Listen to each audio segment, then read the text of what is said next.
I fought for us. Every argument, every late night, every moment where I thought love was enough to keep her here. But when the moment came, when she had to decide between me and them, she didn't even look at me. She looked at her phone, at the comments scrolling faster than I could breathe, at the flood of strangers typing hearts while mine was breaking. She chose her followers. That's the line my chest repeats when I lie awake at 3 a.m. Not, she left me, not, we couldn't make it work. She chose her followers. And if you've ever loved someone who loves a screen more than your eyes, you already know the kind of pain I'm talking about. This isn't just a story. It's a warning. Because I gave everything to us, and I lost her to an audience I couldn't see. My name's Daniel, 34, electrician by trade. I work with wires, with currents, with circuits that either run steady or spark out when they're pushed too hard. And I always thought relationships work the same way. Keep the current balanced. Don't overload the line. Simple. When I met Lily, she was 26. Sweet, kind, funny in a way that made you laugh before she even finished the joke.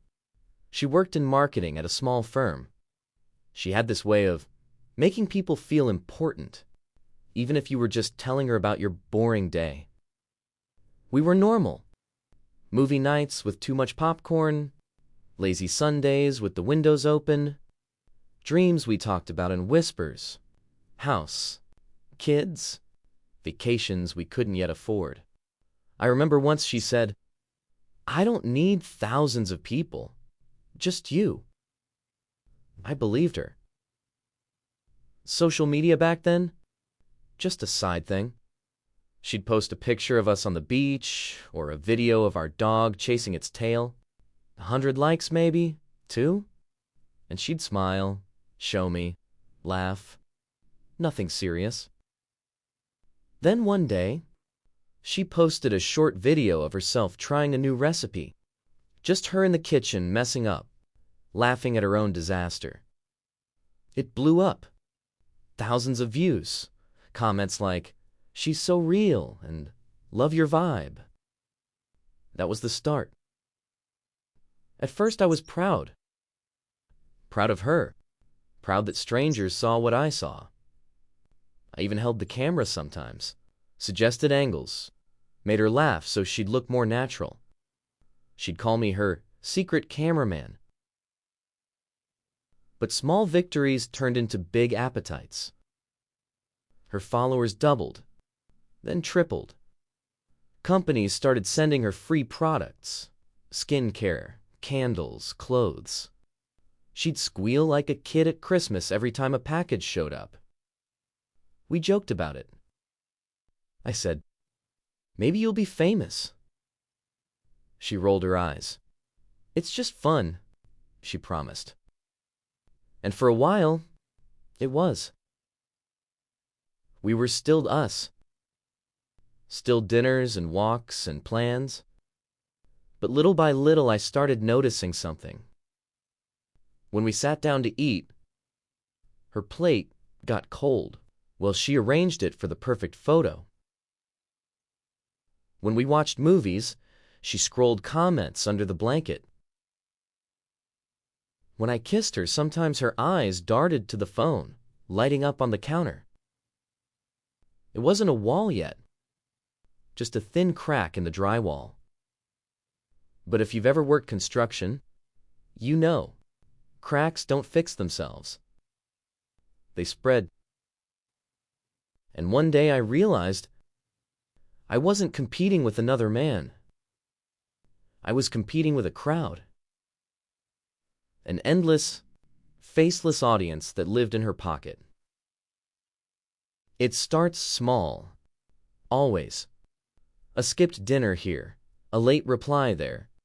Little things that don't scream betrayal, just whisper it. At first, it was excuses I believed. Sorry, babe, lost track of time filming. One more edit, then I'm all yours. Brand call ran late. But slowly, those whispers got louder. I'd come home with takeout and find her sitting cross-legged on the couch, ring light glowing, phone propped, her voice bright and bubbly for people I couldn't see. I'd stand in the doorway like a ghost, invisible until she hit end live. Even on my birthday, she was glued to her phone. Dinner with my family, candles on the cake, everyone's singing. And her eyes weren't on me. They were on a screen, typing thank yous to strangers for the confetti emojis they sent. You don't realize how cheap love can look until the person you adore treats a comment like treasure and your hand like nothing. I tried to talk to her. Danny, I feel like I'm competing with your followers. She laughed. Not cruel, just dismissive. Don't be silly, Danny. They're just followers. You're my real life. But if she was my real life, why did her eyes light up more at a notification than at me walking through the door? The red flags stacked. She stayed up until 3 a.m. editing, whispering into her phone so she wouldn't disturb me. She started hiding her screen when I walked in. Our date nights cut short because she had to post before engagement dropped. And the worst? Our anniversary.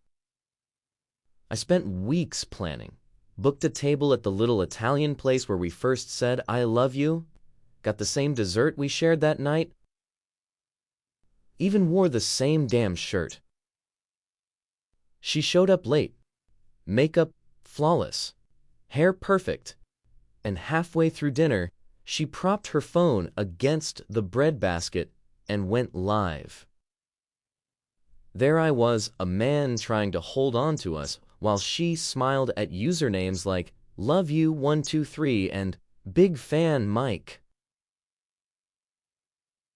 When I reached for her hand across the table, she pulled back. Not because she didn't want me, but because the angle wasn't flattering for the camera. That's when I knew. I wasn't losing her to another man. I was losing her to everyone. Thousands of tiny hands pulling her attention piece by piece until there was nothing left for me. I started to wonder, was I paranoid? Maybe I was being dramatic. Maybe this was just the world now. The false lead came when I thought she might be cheating in the traditional way, sneaking out, seeing someone else. But when I checked her phone, yes, I stooped that low, it wasn't one man. It was hundreds, thousands. Likes, DMs, hearts, comments. And somehow that felt worse.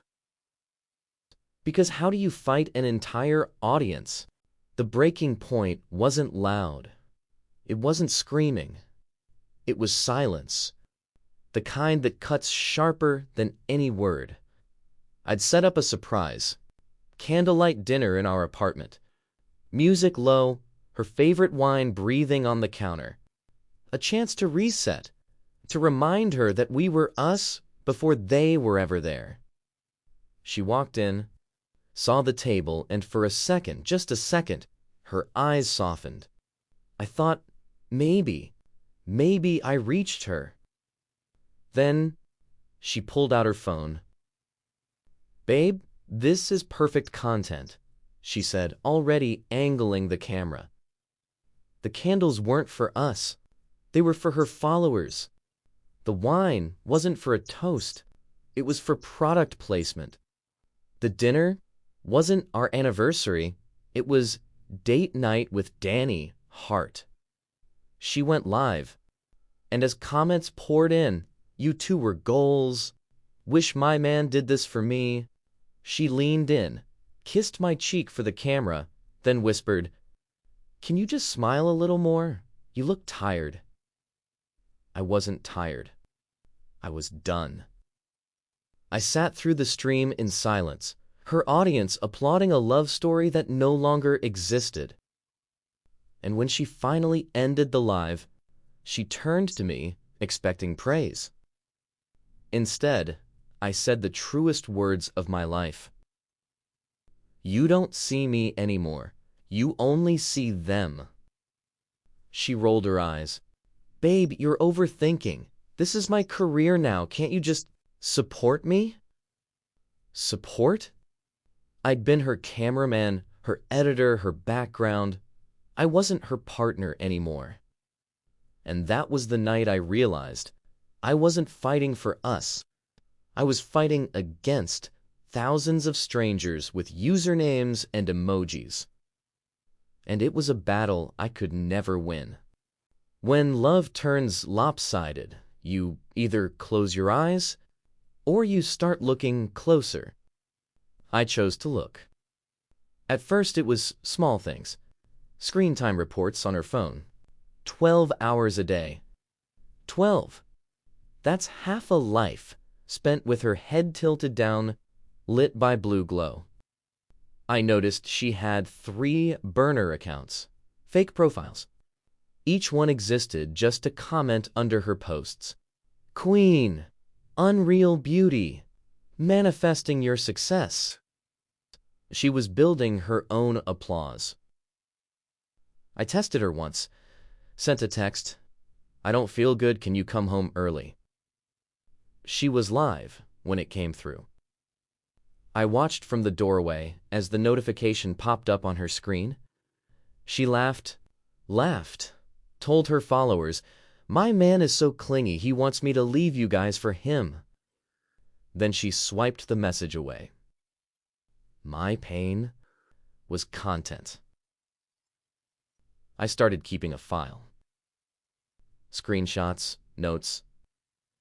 Times when she promised just one more edit, but filmed until dawn. Times when she ignored dinner, but posted mukbang clips. Times when she told me 5 minutes, but her 5 minutes were 4 hours of lives. Her DMs? A circus. Thousands of men.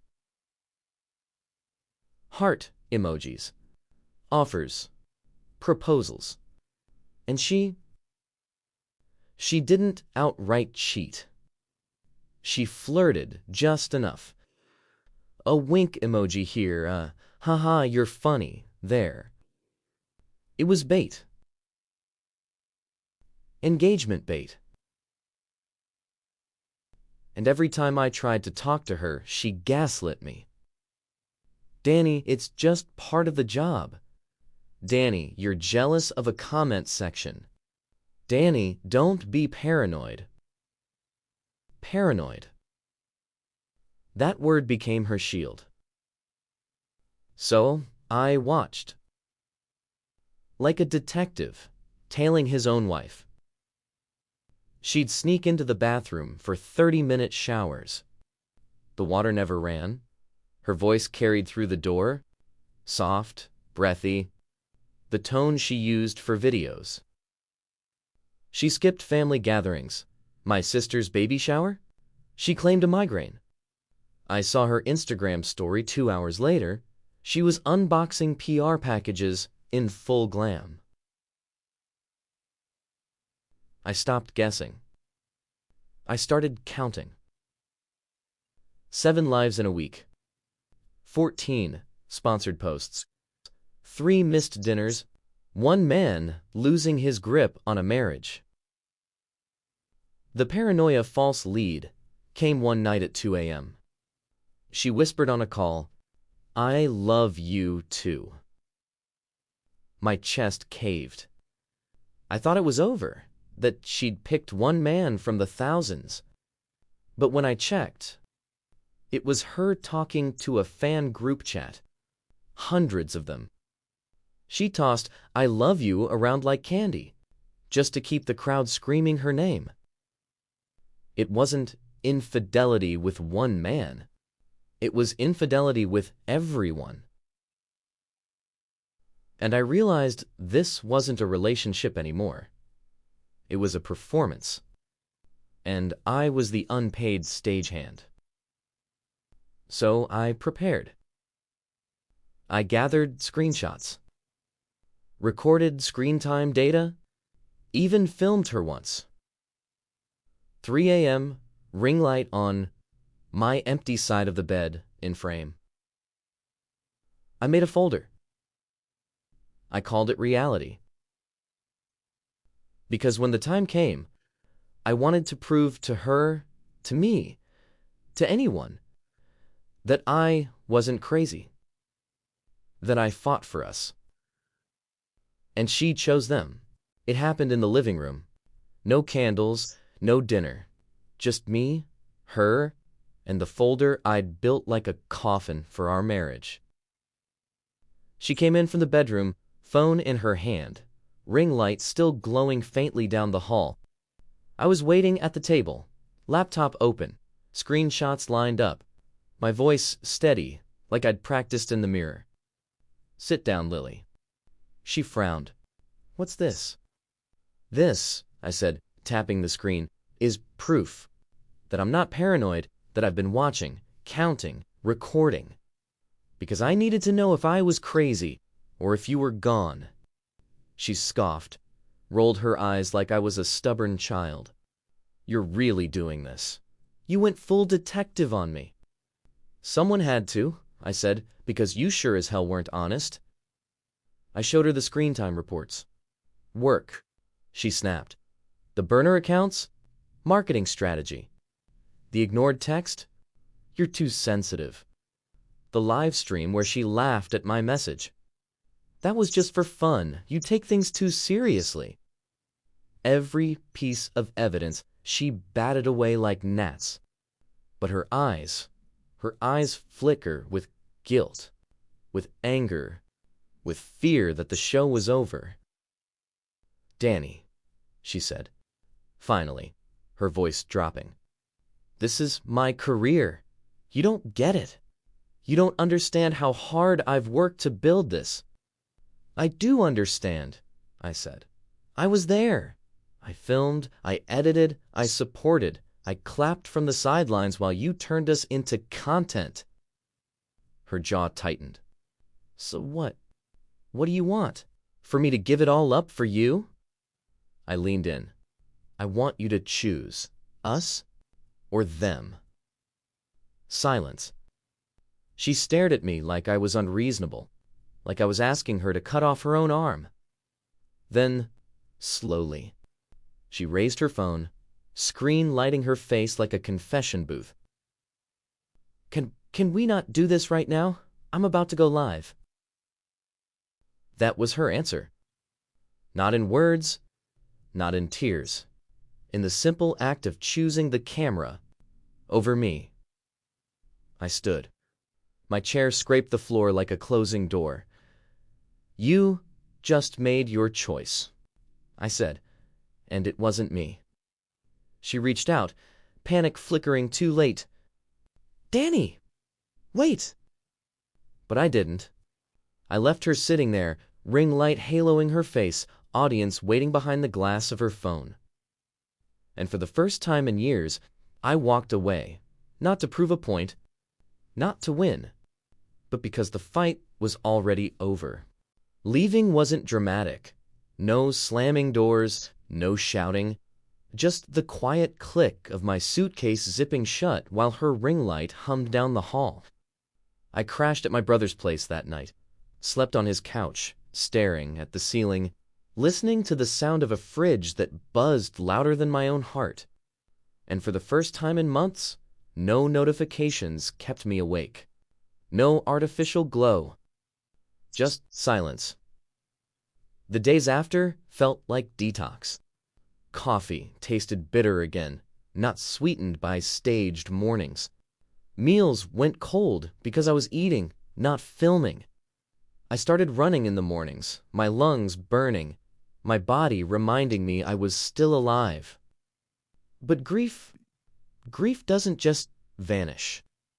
It shows up in places you don't expect. A song we once danced to in the grocery aisle. A restaurant ad for that Italian place I booked on our anniversary. A girl on the bus, laughing into her phone. Her laughter cut me in half because it sounded like Lily's. And sometimes I'd cave. Open Instagram. Type her name. There she was. Smiling, posing, holding up products I'd once unboxed with her. The comments still flooded in. You're perfect. Wish I had your life. Couple goals. Where's Danny? Where's Danny? She never answered those comments. Not once.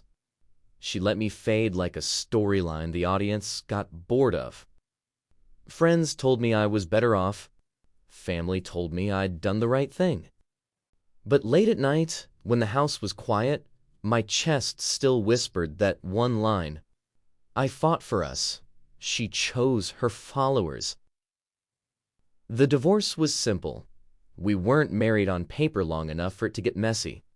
Just signatures, assets split down the middle. No kids. Nothing binding us except memories and digital footprints. And yet, I still felt like I'd lost more than I signed away. Because you can't split love 50-50. You just lose it. I see her sometimes online, never in person. The follower count keeps climbing. The brand deals keep rolling in. And in every video, her smile looks bigger, brighter, more practiced. But I know the truth. I saw what it cost. And no number on a screen can fill the emptiness of a bed that's half cold. Now when people ask what happened, I don't give the long version. I don't talk about the files, the screenshots. The dinner is wasted. I just say, she chose her followers. Because that's the story. Start to finish. And here's the final thing I've learned. You can fight for someone with everything you've got. But if they'd rather be loved by strangers than by you, the fight was never yours to win. I fought for us, but she wasn't fighting at all. She was performing. And in the end, she didn't choose me. She chose the audience that clapped today and will scroll past her tomorrow.